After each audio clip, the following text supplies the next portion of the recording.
el momento de entrar en la conversación, la polémica, lo que todos quisimos escuchar en el día de hoy. Por favor, háganos llegar las preguntas y invito por favor al doctor Troncoso, al doctor Maguenzo y a Sebastián, de manera tal de que podamos establecer ciertos diálogos de manera tal que salgan sintiendo que valió la pena invertir la mañana en escuchar a los panelistas que están acá. Bueno, mientras las personas toman ánimo para hacer sus preguntas, vamos a introducir el tema con algunas preguntas que me han hecho llegar. Bueno, Sebastián, en la práctica clínica las cosas nunca son tan blancas ni negras. Y todos hemos visto alguna vez una paciente con una placenta previa a las 28 semanas, que uno anda asustado en la vida pensando en que al día siguiente lo llaman porque va a estar sangrando, y entonces uno dice, ¿cómo va a ser tanto? Pongámosle, total, si sangra pasado mañana estamos listos. ¿Qué respuesta darías tú a esa afirmación? Administración profiláctica, por si acaso, sin evidencia inminente de parto prematuro, de corticosteroides en el tercer trimestre.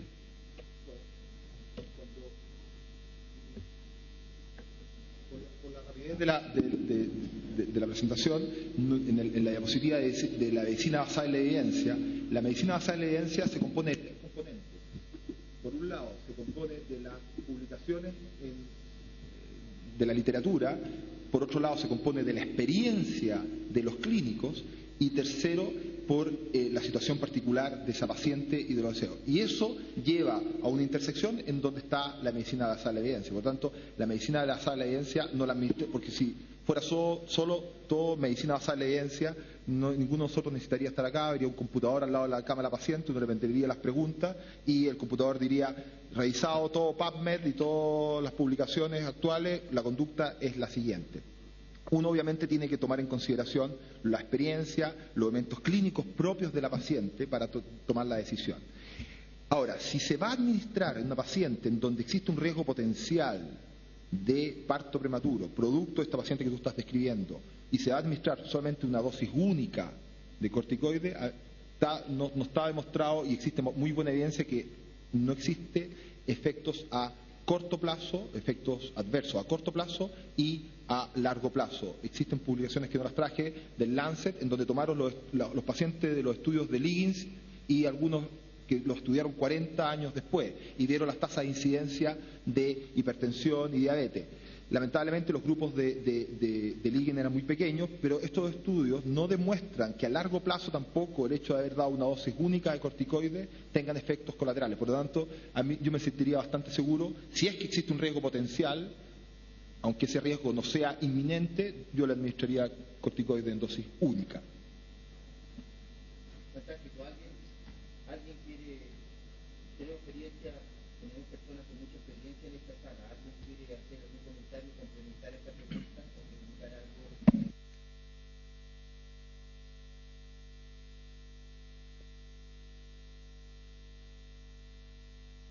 ¿No? ¿Nadie? Bueno, entonces la respuesta fue clara, me parece. Perdón.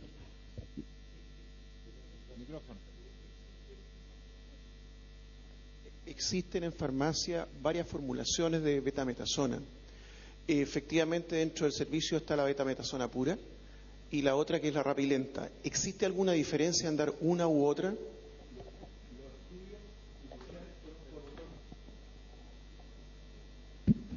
Los estudios iniciales fueron usados con la rapilenta, pero en Chile, y el 90% de las pacientes en Chile reciben la betametasona que se tiene acceso a, y los resultados son igualmente buenos con esa. Así que yo uso habitualmente betametasona, no uso la rapilenta.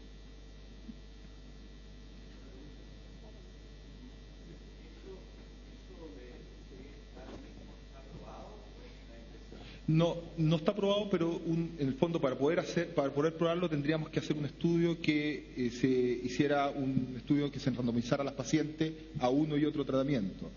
Se podría hacer, no está hecho, pero tú puedes ver también por los Al revés, si usando betametasona sola, tus resultados son igualmente buenos y reducción de los síndromes de estrés respiratorio, la disminución de la enterocolitis necrotizante y la mortalidad neonatal es igualmente buena. Por lo tanto, uno podría asumir, sin una evidencia tipo 1 como la que tú estás preguntando, que daría lo mismo usar cualquiera de las dos. Doctor, atrás.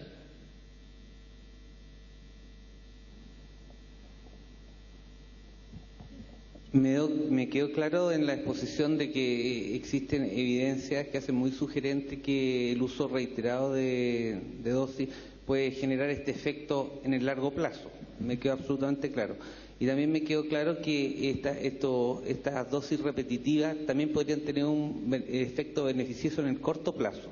Uno siempre en medicina tiene que estar tomando decisiones que poner en la balanza. De repente hay riesgos que uno tiene que asumir y en ese sentido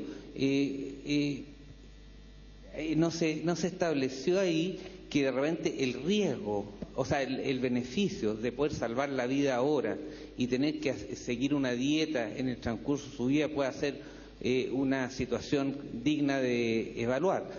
Por ejemplo, a las 24 semanas recibió una dosis, son las 30 semanas y se produce el parto en definitiva, entonces uno sabe que se ha producido a las 30, han pasado 6 semanas y uno sabe que va a haber un efecto beneficioso en la parte respiratoria y que probablemente le va hasta salvar la vida a ese feto, sabiendo que probablemente va a tener diabetes, una resistencia a la insulina, 30 o 40 años después. Entonces, uno en esa situación particular, que es algo razonable que se pueda presentar, ¿qué opina usted? Sí, yo te entiendo perfectamente, esa respuesta no la tengo, gracias a Dios hay muchas cosas por investigar todavía, porque si no tendríamos nada más que hacer, pero y algo que potencialmente se pueda evaluar.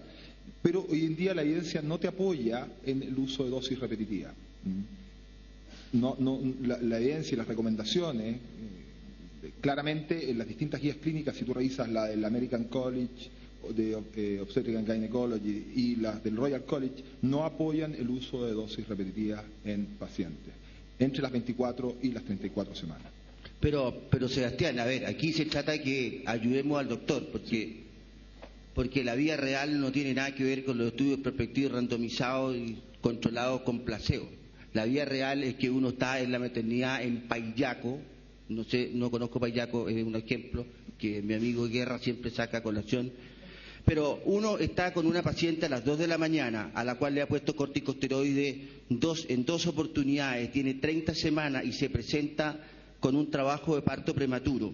Y entonces uno está en la disyuntiva de colocarle corticosteroides con la culpabilidad de poder producir un síndrome metabólico a los 15 años de edad versus no colocarle corticosteroides. ¿Qué hace? Bueno, lo que yo creo que usted debiera hacer es hablar con el neonatólogo, porque si en su centro dispone de una unidad neonatal que tiene surfactante artificial, lo que usted tiene que hacer basado en la evidencia es no usar corticosteroides, porque el neonatólogo va a estar esperando ese recién nacido con surfactante artificial y el daño entonces que le va a producir es claramente menor. A diferencia de que si el neonatólogo le dice que no tiene surfactante artificial, tiene solo ventilación convencional, probablemente la evidencia dice que usted va a generar menos daño colocándole corticosteroides a esa mujer, aun cuando sea su 3er curso, que sacando a un niño sin tener la posibilidad de colocarle surfactante artificial. Así que pretender que tengamos estudios aleatorizados para cada una de las condiciones clínicas es imposible, eso no, está fuera del alcance. Y eso es lo que hace diferencia en el juicio clínico de las personas. Y por lo tanto, sí, todas las recomendaciones son importantes, pero el juicio clínico sigue siendo un arma sumamente potente. Conversar con el médico del lado, conversar con el neonatólogo a cargo, es siempre una visión alternativa de mucha utilidad cuando uno está en estas situaciones, que no sé por qué siempre pasan en la noche o los fines de semana. Y por lo tanto, uno tiene que tener preestablecido un plan de acción. Apoyando lo que dice Alfredo, yo creo que la pregunta aquí que nos deberíamos hacer es cómo somos tan malos para predecir, después de que le ponemos una dosis corticoide de las 28 semanas, qué pacientes van a tener un parto prematuro dentro de una semana, qué pacientes van a tener 2 semanas después, ¿Qué evidencia de riesgo real tenía esa paciente cuando le colocamos el corticoide? Esas preguntas no están resueltas. O sea, yo a las 28 semanas evalúo un riesgo y le coloco corticoide, pero a lo mejor ese riesgo era bastante bajo. De las pacientes que nosotros manejamos como síntoma parto prematuro o amenaza parto prematuro, el porcentaje que hace realmente un parto prematuro no es tan alto. Entonces, ahí es donde deberíamos enfocar nuestra investigación. O sea, ¿somos capaces realmente de saber qué pacientes están en riesgo de parto prematuro? La verdad es que no. ¿Somos capaces de saber las pacientes que teniendo una amenaza de parto prematuro van a tener su parto antes de la semana? La verdad es que somos muy malos para hacer eso. Entonces, si nos enfocáramos en eso, el problema de los corticoides se reduce, porque ahí tú vas a saber realmente si le tienes que colocar corticoides o no a la paciente. Bueno, hay hartas dudas. La última pregunta de Carlos Schnapp y después pasamos a otras cosas porque tenemos varias controversias adicionales. Carlos. ¿Está el micrófono para el doctor Schnapp?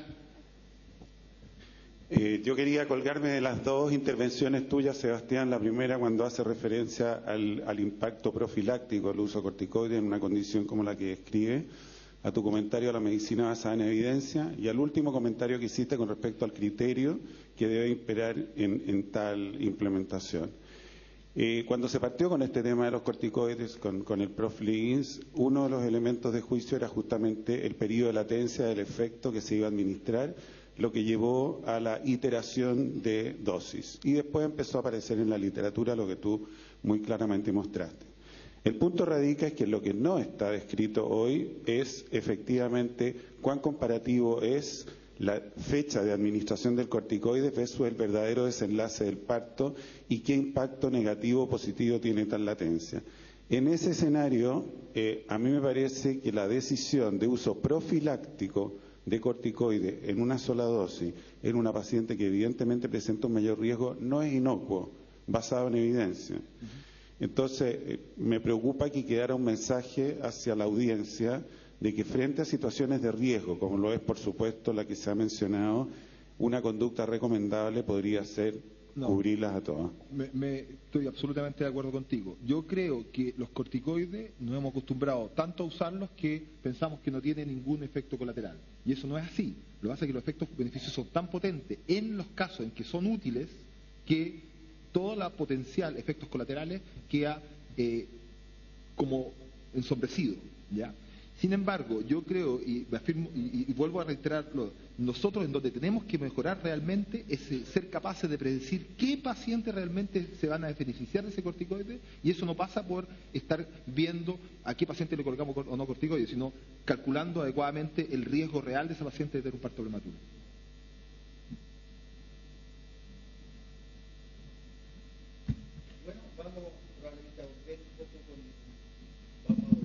Respecto a corticosteroides en un rato más, hay algunas preguntas que están llegando, por favor envíenos si necesitan algunas dudas adicionales, porque esto se va a volver un hot topic. Ustedes saben que los primeros días de febrero en la reunión anual de la Sociedad de Medicina Materno-Fetal Americana fueron publicados los primeros datos que muestran que en el grupo de personas que tienen entre 24 y 28 semanas de gestación, al momento de tener una amenaza de parto prematuro, la administración de corticosteroides separados por 12 horas era incluso mejor que la administración separada por 24, que es nuestro esquema clásico. Así que esto está en pleno proceso de evaluación. Vamos a cambiar, vamos a irnos a la reproducción humana. Carlos nos ilustró con una muy buena visión la defensa desde el punto de vista de aquellos que practican el arte reproductivo, respecto de la responsabilidad en las cifras de mortalidad materna y perinatal, y yo tengo que decir que estoy de acuerdo con su postura. La contribución probablemente es menor. Pero sin esquivar el problema, me gustaría saber de voz de un especialista en infertilidad, ¿a quiénes les dice no puede embarazarse? ¿A quién no le puedo hacer una fertilización asistida en alguna de sus formas? Bueno, claramente, tal como dijiste en tu último comentario durante mi charla, los embarazos no son a cualquier costo, por lo cual hay que claramente identificar a aquella paciente que no puede embarazarse, y en ese grupo primero vamos a poner el límite de edad. Eso es variable según la legislación en algunos países, pero hay muchos países, sobre todo latinoamericanos, que no tienen legislación, por lo cual los centros tienen que limitar a qué edad van a dejar de hacer tratamiento, Y esto se basa en la evidencia de que sobre determinada edad, primero, no se debe considerar como fértil a la mujer, y segundo, aumentan mucho los riesgos tanto maternos como perinatales.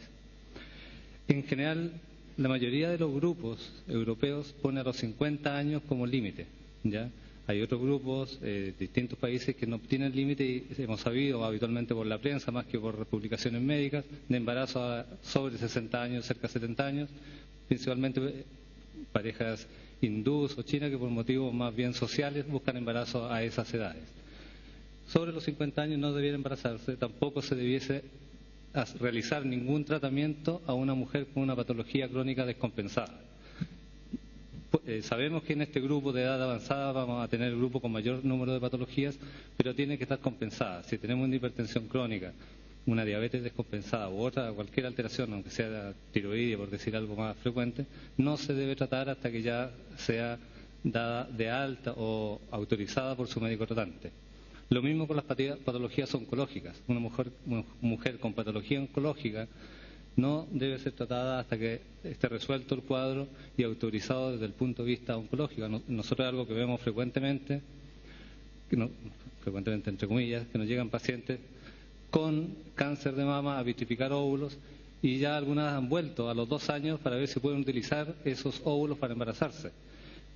Internacionalmente el consenso es que no se puede embarazar a ninguna mujer que se le haya vitrificado óvulos antes de los 5 años y con el alta desde el punto de vista oncológico.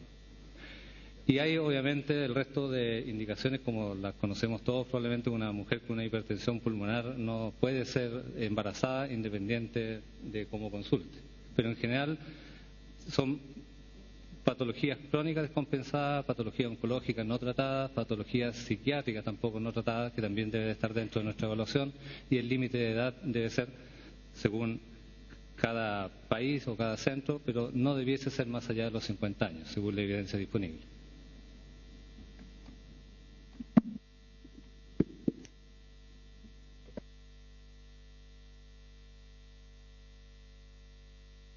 ¿Aló? Ahí sí.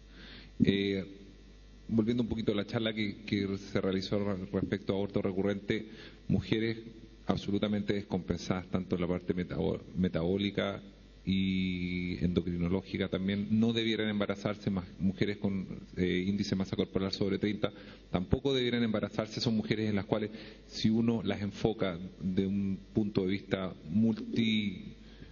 multieducacional, con psicólogos, nutricionistas, etcétera, debieran bajar de peso, debieran mejorar su estado metabólico, y probablemente son mujeres en las cuales disminuimos de forma considerable el riesgo de aborto, no sé si de aborto recurrente, pero de aborto en sí, aunque no sean abortadoras recurrentes. Mujeres con hormona luteinizante sobre 10 está claramente demostrado que tienen mayor riesgo de aborto, por lo tanto son medidas simples las cuales se pueden aplicar de Arica a Punta Arenas, medidas generales las cuales beneficiamos tanto a la paciente, al embarazo, disminuyendo el riesgo de aborto y disminuyendo las complicaciones durante el mismo embarazo. Eso estuvo bueno. Yo no sé si le diría a una señora discretamente gordita, no. O sea, no es tan fácil. Una pregunta que es relevante en este aspecto, cuando Carlos mostró su estadística respecto de la chance de embarazo de más de un bebé estratificada por edad de la persona.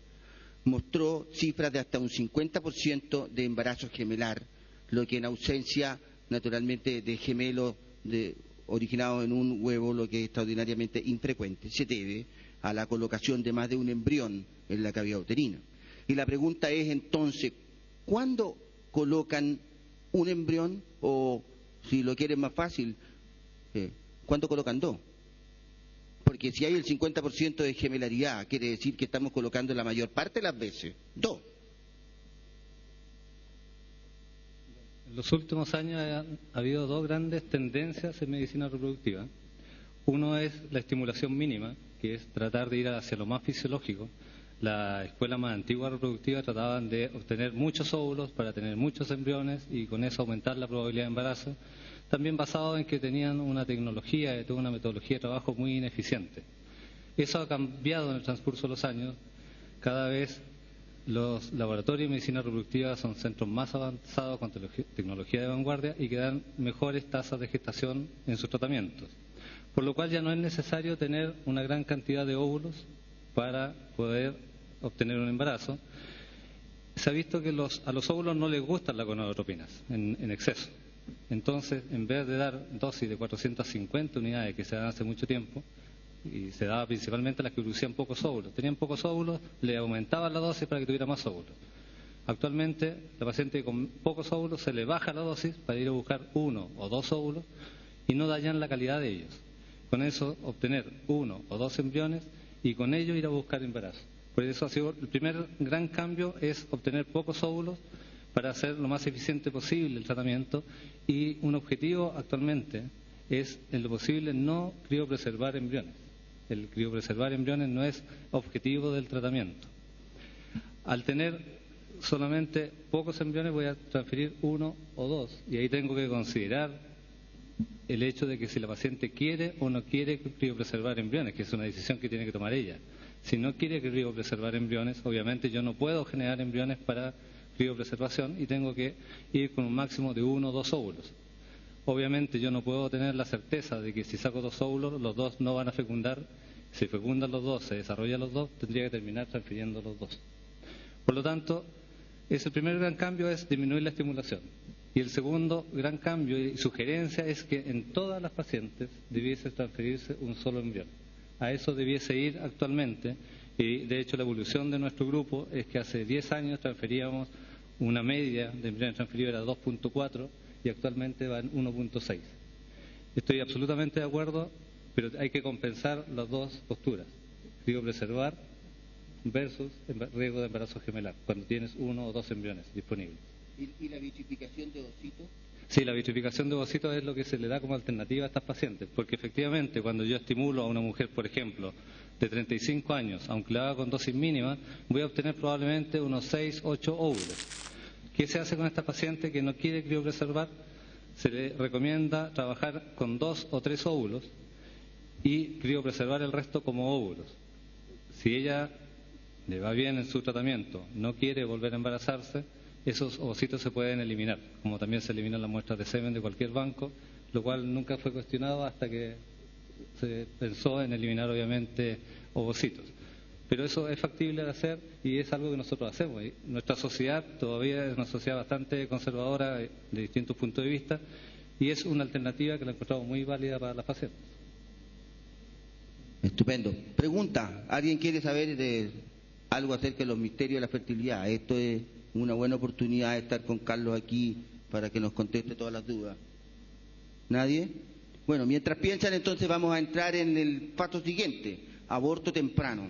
Amirán nos ilustró de una manera muy didáctica en términos generales lo que significa un aborto recurrente. La pregunta es, en 3 minutos, simple, fácil y conciso, ¿qué hacer cuando se sienta una persona en la consulta y dice, doctor, acabo de tener mi 3er aborto? Bueno, esa pregunta ojalá la pudiera responder en 3 minutos. Yo creo que básicamente en una paciente abortada recurrente, los estudios básicos que mencioné en la charla, buscar todo lo que es el síndrome antifosfolípido, si pudiéramos tener algún estudio citogenético de los restos de aborto, es decir, una paciente que ya tiene 2 abortos previos, uno tiene que ponerle ojo que es su 3er aborto, no mandar el estudio de anatomía patológica, el cual no nos va a decir que la paciente está embarazada, cosa que ya sabíamos, sino que mandar estudios citogenéticos, con lo cual nos pueda entregar información sobre los cromosomas. También evaluar un poco el ciclo de la paciente. No solamente la paciente tiene que ovular. En general, en el ciclo reproductivo de la mujer, la ovulación tiene que ser armónica. Ciclos largos, en los cuales la paciente ovula un día 20, 22, en los cuales el crecimiento folicular no es un crecimiento adecuado, son óvulos en los cuales en general no son óvulos de buena calidad, la paciente se puede embarazar y tiene un mayor riesgo de aborto. Como les dije en la última diapositiva, una buena evaluación de la paciente en la cual uno pueda en una consulta con su menstruación evaluar su reserva ovárica, hacerle una ecografía para la anatomía, ver que su marido esté bien, control metabólico, control endocrino de todas las cosas, es algo básico y que lo puede hacer cada uno de ustedes donde esté. Hacerle un seguimiento folicular, verla en general si hay una armonía entre el crecimiento del folículo, endometrio, etcétera. También es muy importante, pacientes que ovulan bien, la probabilidad de que tengan un aborto es baja.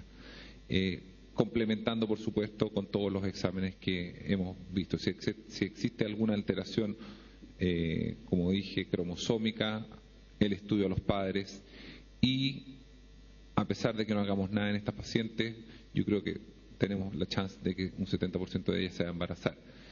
Respecto al tratamiento, el uso de progesterona, yo creo que lo dejé súper claro. Yo creo que el uso de progesterona, si bien tiene algunos efectos colaterales, es bastante inocuo y tiene muchos beneficios cada vez más, se han demostrado cada día más. Por último, aspirina infantil, yo creo que como tratamiento en general también tiene pocos efectos colaterales. No sé qué opina usted respecto a la aspirina. Yo estoy de memorador hoy día, mañana les cuento todo, pero bueno, no, la aspirina tiene para no esquivar nada, la aspirina tiene un rol, pero el problema es que tiene un rol en un segmento reducido y acotado de personas, y la evidencia dice que en obstetricia la verdad no hemos aprendido eso, porque si lo hubiéramos aprendido no le daríamos aspirina a todas las mujeres en riesgo de preeclampsia o progesterona a todas las mujeres que están embarazadas, y por lo tanto lo que yo creo es que hay que seleccionar la población tributaria de terapia de tratamiento y en particular de prevención. No solo porque hay efectos adversos, sino porque uno tiene la falsa sensación de estar haciendo algo por alguien y que en realidad no tiene una utilidad. Eso es lo que pienso de la aspirina. Bueno, respecto a la progesterona, un doctor, terminando la presentación, se me acercó diciendo, ¿por qué no le dejamos progesterona a todas las pacientes? Claramente estaríamos tratando a un 98% de pacientes que no necesitan progesterona. Por lo tanto, es importante seleccionar qué grupo de pacientes, es decir, cada paciente es una paciente específica la que se sienta frente a nosotros y tratar de analizarla en un contexto general. No me canso de recalcar la parte metabólica, es algo tan simple de solucionar, es algo tan fácil de ayudar a las pacientes, lo cual va a mejorar su calidad de vida hoy y en 30 años más también. ¿Cuándo debemos bajar los brazos y derivarla a un super especialista como tú, Amiram, a una paciente con aborto recurrente? Y la segunda pregunta que está ligada con eso es, bueno, ¿es lo mismo un aborto recurrente de 6 semanas en el cual uno no ve nunca latidos del corazón, que uno de 10 en el cual ve latido del corazón siempre y aparece una translucencia aumentada, o uno de 14 semanas en el cual hay signos de alteración en la perfusión uterina?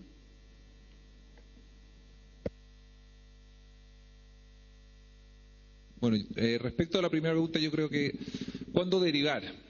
Es una muy buena pregunta. Yo creo que hay que derivar cuando, a pesar de no, es decir, si no encontramos nada en la paciente, yo creo que es una paciente en la cual requiere un poco más de estudio, requiere un estudio por alguien especialista, quizás en un centro en el cual se hagan estudios de los cuales en mi centro ya no se pueden hacer, estudios más específicos respecto a las trombofilias y algunas otras cosas. En un segundo punto, si encontramos algo específico en la cual nosotros no podamos tratar, también es un momento, yo creo, que en el cual podemos derivar. No hay que tener susto a la derivación. Yo creo que con la derivación lo único que hacemos es beneficiar a la paciente. Los especialistas tratamos de ayudarla en lo que podamos, en la forma específica, para después de derivarla al médico tratante. Por último, en alguna paciente a la cual, a pesar de haber encontrado algo y haber aplicado ese tratamiento específico para la patología encontrada, la paciente sigue abortando. También yo creo que es un buen punto para derivar. Y la segunda paciente claramente no. Los abortos más precoces, los abortos quizás a principios del primer trimestre o los abortos más tardíos, tienen una patología distinta, lo más probable, y tienen una condición la cual hay que investigar en forma separada y paralela. Abortos más tempranos en general pueden deberse a múltiples causas, causas inflamatorias, causas genéticas de presentación precoz, sobre todo cuando se expresa el genoma masculino, pueden ser en pacientes en las cuales hay que estudiarlas precozmente. Aborto más tardío, el síndrome de antifosfolípido es el primer culpable probablemente. Alteraciones cromosómicas con translucencias lucales aumentadas, yo creo que el factor cromosómico, buscando alguna alteración a nivel de los progenitores, también puede ser una cosa importante. No olvidar la edad de la paciente. A medida que aumenta la edad, aumenta el riesgo cromosómico propio de la calidad de los óvulos, aumenta el riesgo de trisomías, trisomías, monosomías, etcétera. Por lo tanto, es importante también ver el contexto de la paciente. Gracias. Carlos Schnapp. El micrófono, por favor.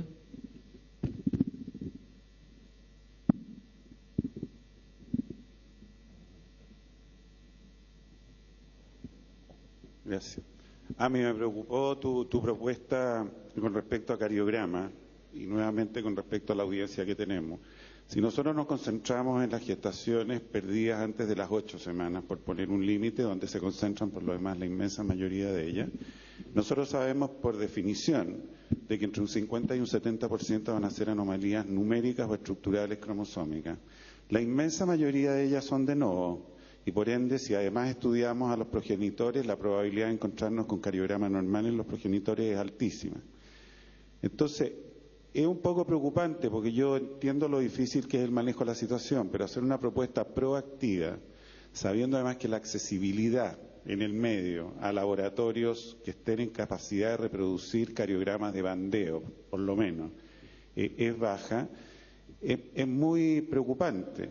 Existe en el material de aborto, y como lo hemos podido documentar en nuestra institución, una altísima incidencia de trisomías 22, 16 y 9, por ejemplo, y que uno sabe que son incompatibles con la vida, pero sabe que son de nuevo y cuando tiene la posibilidad de controlar en futuros embarazos a pacientes ve cómo ellos ocurren habitualmente. Entonces quisiera un poco escuchar de nuevo tu comentario. Por supuesto, no es lo mismo un aborto aislado que un tercer aborto. Es distinta la estructura de la pregunta que te hizo Alfredo. No es lo mismo tener 3 abortos seguidos de 14 semanas, en que evidentemente el factor aneuploidía lo tenemos que poner en primer lugar. Pero quiero que te focalices hacia el segmento inferior a 8 semanas en cuanto al potencial beneficio y difusión en la base ginecobstétrica nacional de implementar una metodología de ese tipo. Bueno, si nosotros podemos implementar sin duda un estudio citogenético de todos estos abortos sería ideal. Yo creo que es fundamental el estudio en este grupo de pacientes, sobre todo en abortos pequeños o en pacientes, en pacientes con embarazos menores de 8 semanas o si es que no se ven latidos cardíacos, huevos anembrionados, etcétera. Es un punto importante. Ahora, el instaurar un laboratorio citogenético, si bien puede ser caro, yo no sé específicamente cuánto puede ser, al estudiar directamente el aborto nos va a ahorrar el estudio de los padres. Si tenemos alteraciones numéricas, que son, como usted bien dice, de novo, la mayoría de las veces van a ser causas que son esporádicas y al azar. Si tenemos algunas alteraciones estructurales en los cromosomas, directamente en el material genético de los bebés, nos va a aportar mucha más información en la cual podremos derivar a un estudio más importante a los padres. No sé si me explico, no sé si... No, parece que no. O quizás no entendí la pregunta que usted me hizo, pero... Lo que me preocupa es la promoción hacia la audiencia que un examen que tiene un alto valor, por de pronto el sector público no tiene acceso a hacerlo regularmente, y que tenga, antes de hacerlo, yo le puedo decir proactivamente a esa pareja, mire, la probabilidad de que esta pérdida que ustedes tuvieron fue por una anomalía cromosómica oscila entre el 50 y el 70%. Y lo que yo hago con un cariograma es corroborar lo que acabo de decir. Tiene sentido, en consecuencia, solicitarlo a todas aquellas pacientes que presentan la historia de 2 o 3 abortos. Bueno, yo creo que la respuesta es sí. Después de 3 abortos, sin duda que el material genético, la información que me puede aportar, eso sí. Ahora, la misma respuesta le puedo dar a usted. Si tiene esa paciente un 70% de embarazarse sin hacerle nada, ¿se justifica hacer algún tipo de tratamiento en este grupo de pacientes? Es cuestionable también, por supuesto. Es decir, como yo dije en mi presentación, sin hacerle nada a estas pacientes, sin tocarlas, solamente darle un besito cuando salgan de la consulta, se van a embarazar en el 70% de los casos. Pero yo como especialista, si quiero tener mayor información, después de 3 abortos, sin duda que a mí me aporta en demasía un estudio cromosómico del material genético de ese bebé, creo yo.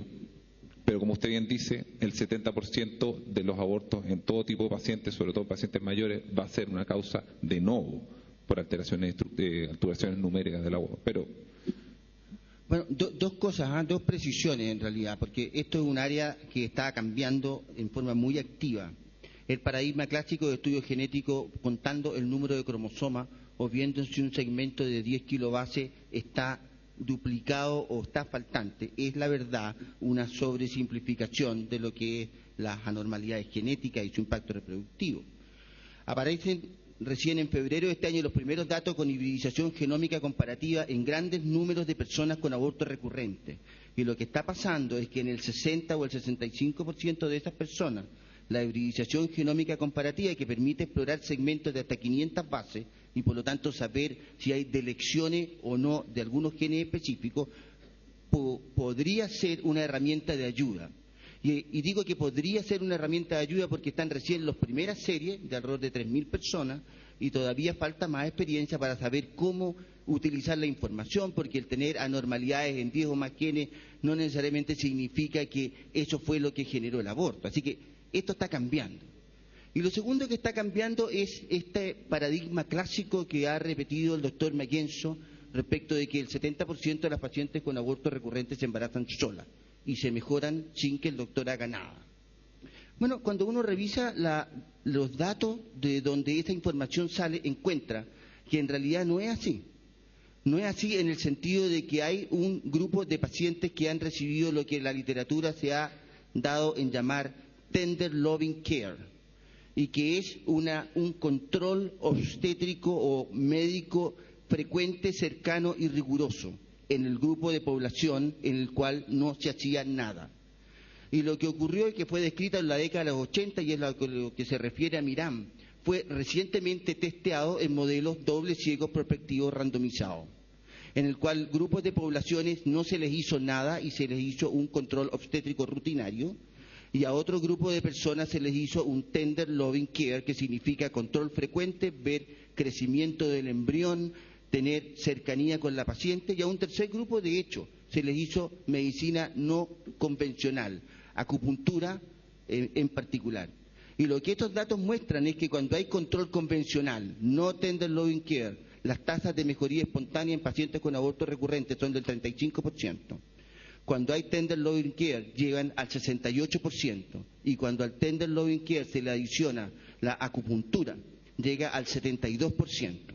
Lo que significa que no es que no haga nada, lo que significa es que no sabemos cuáles son las vías de intervención neurológica que el tender loving care o la acupuntura son capaces de modificar y que en un subgrupo de pacientes dan cuenta de una implantación más adecuada. Así que no nos confundamos con que se mejoran solas estas personas, porque la evidencia, acaban de ser publicadas, están en Medline disponible, nos están mostrando eso en nuestros días.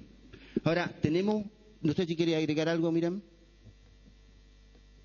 Sí. ¿Aló?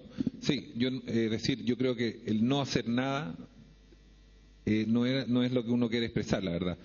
Podemos hacer mucho en este grupo de pacientes. El problema es que no sabemos qué hacer. Si yo creo que ahí está la cosa. Si tenemos un 50% de causa desconocida en aborto recurrente, lamentablemente tenemos una amplia gama de cosas que no sabemos qué hacer.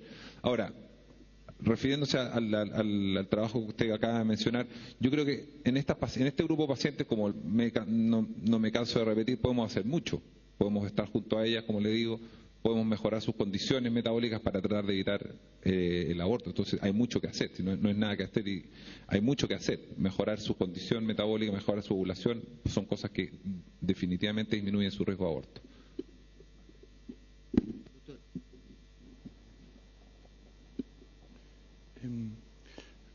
Me parece súper interesante el aporte del doctor Schnapp, y me gustaría saber la visión de los otros miembros de la mesa, en particular del doctor Illane, con respecto a la relación costo-beneficio cuando uno enfrenta la pérdida reproductiva recurrente, o cuando tiene que aconsejar a su paciente con respecto a hacerse un ultrasonido 3 o 4D. Porque evidentemente el margen de ganancia de información que nos va a permitir dar un mejor consejo existe, pero es tan pequeño la información que vamos a obtener sobre el ultrasonido 2D con el 3D, es tan pequeño el margen de información que vamos a tener haciendo un estudio citogenético sobre no hacerlo. Es tan pequeño si a todas las pacientes implementamos el estudio de trombofilia sobre si no lo hacemos, que generar estándares de estudio encareciendo los costos generan expectativas de soluciones mágicas en algunas de las pacientes y son ellas las que tienen que tomar las decisiones, particularmente cuando tienen que financiar estos estudios. Genera una presión sobre el sistema o las aseguradoras que también son difíciles de sostener. Entonces quisiera que pudiera la mesa moderar la recomendación, porque pienso que cada paciente o cada pareja tiene que tomar sus decisiones con respecto a cuánto hace más, pagando cuánto más para obtener qué beneficio exactamente. ¿No preguntó usted? Especialmente el doctor Iván. Yo creo que es muy difícil lo que estás preguntando, porque ahí se meten variables que son médicas, variables que son propias de la paciente, la autonomía que deben tener las pacientes con respecto a lo que uno piensa. Yo soy un convencido que la autonomía de la paciente tiene que ser muy alta y por lo tanto nosotros tenemos que tomar en consideración mucho lo que la paciente desea, cómo lo desea y tratar de ayudarla a ella a... sin embargo, creo que el problema central acá son dos. Uno es el alto porcentaje de pacientes en donde no tenemos ni idea de lo que está pasando. Y al ser un porcentaje alto, la potencialidad de ayuda que es una ayuda empírica, porque en el fondo es de ensayo y error. Y el segundo es que las herramientas que vamos a utilizar cada vez, como decía Alfredo, van a ir cambiando. El cariograma al cual estamos acostumbrados es un cariograma que está siendo cuestionado hoy en día por la posibilidad de tener cariogramas moleculares, en donde tú tienes no solamente el análisis del número de cromosomas y el bandeo para estas locaciones, sino información mucho más detallada. Mientras no exista estudios poblacionales en nuestra población, en la población en Chile, en donde podamos tener riesgos individualizados, o sea, el riesgo propio de esa paciente, va a ser muy difícil que nosotros podamos hacer un tratamiento generalizado a bajo costo. Lo segundo es que, gracias a Dios, la tecnología lo que hace es que al ir avanzando los costos también van disminuyendo. Por lo tanto, lo que hoy en día es probablemente impagable, dentro de algunos años puede que no lo sea, ¿de acuerdo? Y por lo tanto, en ese sentido, tu pregunta es compleja, poder responderla sin tener, primero, un diagnóstico 100% certero de lo que debe hacer, y segundo, si lo tuviéramos, yo estaría de acuerdo en que uno tiene que hacer una inversión grande, porque esa población tiene una ideación clara que va a resultar. Mientras no tengamos una claridad con respecto a la causa real de lo que está produciendo el aborto, es más complejo poder decir, mira, nos vamos a gastar tanto, porque los resultados probablemente no sean acorde a lo que tú estás gastando. Entonces, mientras no se resuelvan esos temas, yo creo que esa pregunta va a quedar, me parece a mí, sin resolver. Bueno, esa es una pregunta muy difícil porque apunta a la ciencia y el arte del quehacer de la especialidad. Cuando uno toma una visión vinculada a la ciencia, uno podría ser dogmático y plantear que debería solicitar solo aquellos exámenes en los cuales el riesgo relativo de encontrarlos alterados fuera significativo, de manera tal de que si además esa condición tiene un tratamiento efectivo, debiera ser relativamente claro que es un examen por hacer. El problema es que si usted incorpora esa dialéctica al manejo de la mayor parte de las enfermedades obstétricas, preeclampsia, parto prematuro, rotura de membrana, muerte fetal, aborto recurrente, infertilidad, encuentra que no tiene elementos para tomar las decisiones basados en la ciencia.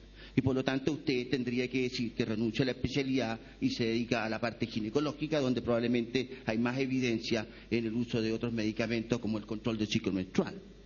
Pero naturalmente para aquellos que les interesa resolver los problemas de estas pacientes, viene la dimensión humana, en el cual usted categoriza el problema, balancea el deseo de los padres de resolverlo, balancea la información que tiene y decide, y ahí es donde está el arte, cuál es el camino que va a ilustrar. La historia reproductiva tiene un ejemplo que es muy concreto y que vamos a discutir sobre él el día sábado, el estudio de la muerte fetal. Durante toda la historia de la humanidad, la muerte fetal nos ha acompañado. Hay historias muy célebres del rey Enrique VIII en Inglaterra, donde perdió más de 10 hijos. Y por lo tanto, es una historia compleja porque además introduce elementos emocionales mayores. Nada es más difícil para un matrimonio que perder un hijo in útero. Hace 10 años, el estudio preliminar sugerido involucraba un gran número de exámenes que se iniciaban con test para detectar la hemorragia fetomaterna, luego venía una autopsia, un estudio citogenético, posteriormente los exámenes de trombofilia, metabólico, y la verdad que era una evaluación muy costosa. Y cuando usted preguntaba cuál era la evidencia por detrás de eso, la verdad es que teníamos muy poca, sino que era un intento desesperado por encontrar respuesta. Han pasado 20 años y hace 15 días atrás fueron publicados los 2 primeros artículos, después que se formó el Instituto Nacional de Salud Americano, un task force decidido a resolver el problema. Y lo que hicieron fue durante 10 años estudiar en forma pasiva personas que tenían esta complicación y hacerle todos los análisis disponibles. Y solo después de eso, 10 años de estudio, alrededor de 2.000 pacientes evaluadas, lograron diseñar un algoritmo que es el que va a ser discutido y presentado a la comunidad el día sábado. Yo lo invito a que tome las guías perinatales escritas en diciembre del año 2002 y compare con el algoritmo que va a ser presentado el día sábado. Y usted se va a dar cuenta que si uno tiene un poco de intuición y sigue las reglas del arte y la ciencia, puede no llegar tan lejos. Bueno, ha sido una larga jornada, nos esperan más jornadas en la tarde, hay almuerzos temáticos, así que ha sido un gusto estar con ustedes hoy día. Adiós.